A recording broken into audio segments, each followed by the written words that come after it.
Elena Marceau, the cryptographer standing between order and chaos. What does it feel like to be the person who sees the disaster coming, who understands what's happening when nobody else does, who sounds the alarm and is told to keep looking, while the world's most sophisticated security systems are quietly failing around you? In Decryption Gambit, that person is Elena Marceau, and she is one of the most compelling characters in recent thriller fiction. We first meet Elena in Brussels at NATO Crypto Analysis Division in what Collins describes as a night of unnatural stillness. She is surrounded by monitors streaming endless lines of code, and she is noticing something that everyone else is dismissing as routine noise.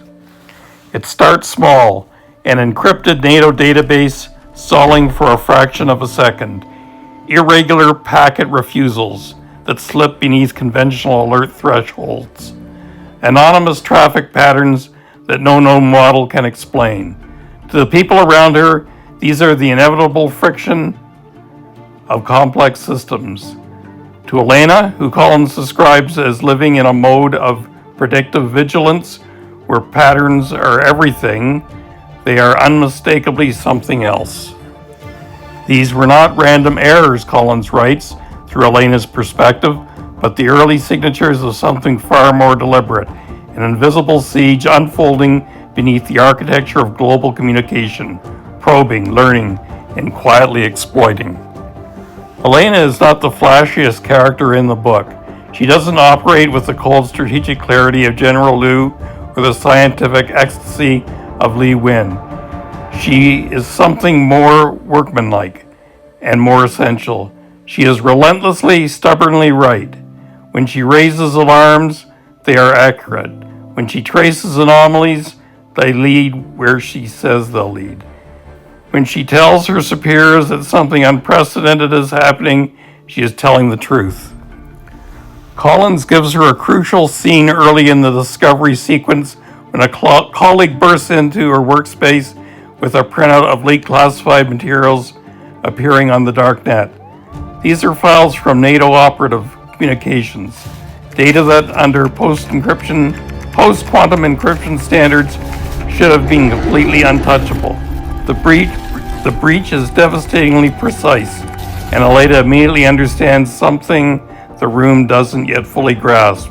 Their so-called quantum-proof encryption is not just failing in isolation, it's failing in silence.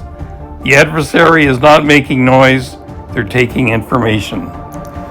The distinction matters enormously. A noisy breach, one that triggers alerts, shuts down systems, announces itself, gives defenders time to respond.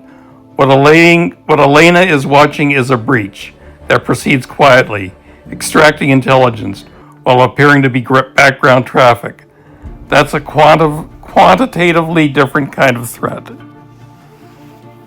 Her briefing to NATO leadership is one of the book's most dramatically rich scenes. The room is full of generals and senior diplomats, people accustomed to having clear enemies, clear threats, clear response options. They want to know, is this Russia? Is this a criminal group? Can we patch it? How long until it's fixed? And Elena has to explain something that doesn't fit in any of their categories. This isn't a hack in the conventional sense. This isn't malware or a zero-day exploit or a compromised insider. The mathematics that underpins all of their security, the computational hardness assumptions that make encryption work, has been circumvented. Not broken from the outside, rendered obsolete by a physics-level breakthrough. She is telling them that the foundation their entire security architecture was built on is no longer what they thought it was.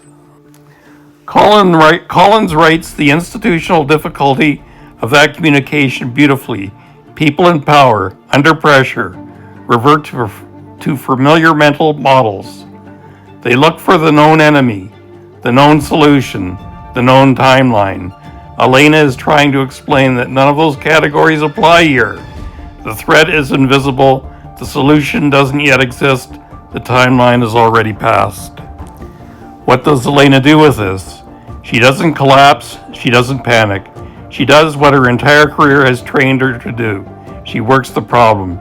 She begins drafting emergency reports to NATO command, outlining the scope of the breach, the probable involvement of selenium-empowered technology, and the urgent need for what she calls an international scientific coalition to devise countermeasures. She advocates persistently and at great personal political cost for transparency and collaboration rather than the retaliatory instincts that dominate the room. Her position on this is important because it's not naive. Elena isn't arguing for openness because she doesn't understand the stakes. She's arguing for it because she does. She has read enough breach reports, analyzed enough cryptographic failures, tracked enough cascading sequences of closed, competitive security paradigms to understand that secrecy and competition are precisely what selenium exploits.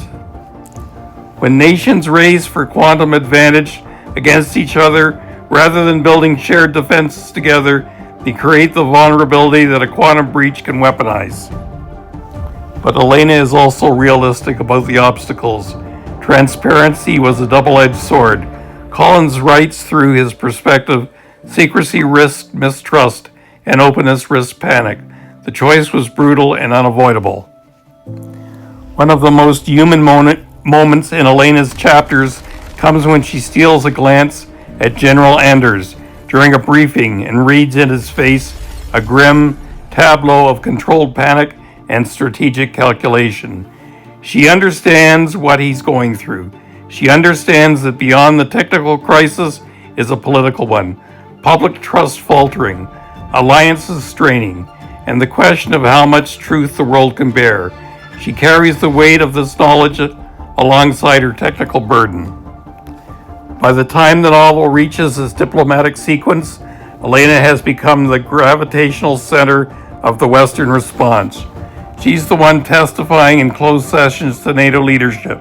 She's the one whose proposals for post-quantum encryption development shape the alliance's technical strategy.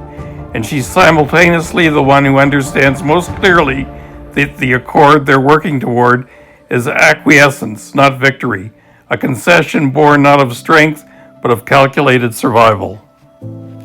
Her final spoken words in the public phase of the crisis, delivered at a press briefing in Brussels, are careful and revealing.